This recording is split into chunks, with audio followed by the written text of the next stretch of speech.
Hiyo time wazazi wetu walikuwa wanakuja visiting day shule, walikuwa wanatuambia soma kwa bidii, ukikumbuka shida ambazo ziko nyumbani, ukikumbuka picha ya jikoni yenye iko home, ukikumbuka place ukirudi home penye huo na doze, ukikumbuka such challenges ndo na make sure upite exam ukuje ubadilishe home.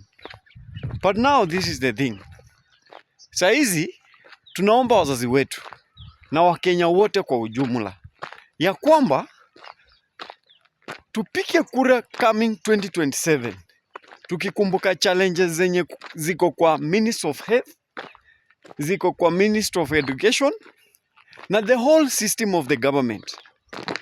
Otherwise, tusipopiga kura tukikumbuka hizi challenges zenye ziko hii country, tutapata kwamba watu wataenda kupata jobs. Hao watoto wenye tulikuwa tunaambiwa tusome kwa bidii, we are not going to get these jobs. Anyway, I'm Wafula Richard. Thank you.